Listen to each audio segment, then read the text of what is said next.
एक समय की बात है, एक छोटे से गांव में आरव नाम का एक युवक रहता था। बाहर से देखने पर उसकी जिंदगी बिल्कुल ठीक लगती थी। घर था, परिवार था, काम भी था। फिर भी उसके मन में हमेशा एक अजीब सी बेचैनी रहती थी। वह अक्सर खुद से पूछता, मैं इतना दुखी क्यों महसूस करता हूं?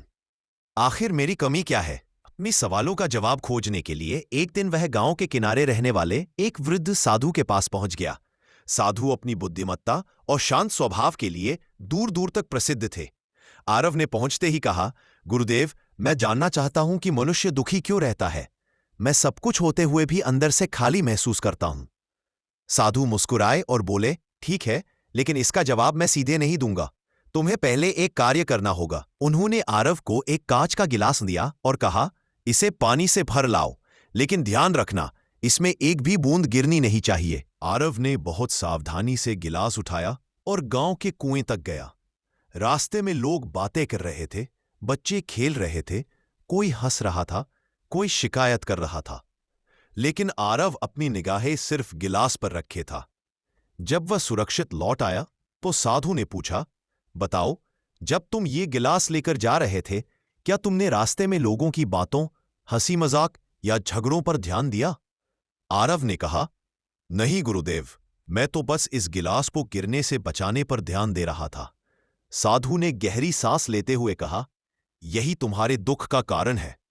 तुम अपनी जिंदगी को ऐसे ही उठाकर चल रहे हो, सिर्फ डर में, सिर्फ चिंताओं में।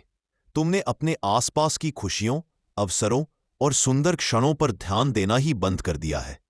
आरव चुप हो गया। साधु ने आगे कहा, मनुष्य दुखी इसलिए रहता है क्योंकि वह वर्तमान में नहीं जीता। या तो वह बीते हुए कल को ढोता रहता है या फिर आने वाले कल की चिंता करता है। उसे लगता है कि उसकी खुशी कहीं दूर छिपी है, जबकि वह तो उसके भीतर ही मौजूद है। फिर साधु ने जमीन पर एक रेखा खींची और कहा, यह रेखा तुम्हारे दुख का प्रतीक है। इसे छोटा करो, लेकिन इसे मिटाए बिना। आरव ने कुछ सोचा और रेखा के बगल में एक लंबी रेखा खींच दी। साधु मुस्कुराते हुए बोले, देखा, दुख मिटाना नहीं पड़ता, बस जीवन की समझ, कृतज्ञता और संतोष की रेखा बड़ी करनी पड़ती है। जब तुम अपनी सोच का विस्तार करोगे, दुख अपने आप छोटा लगने लगेगा।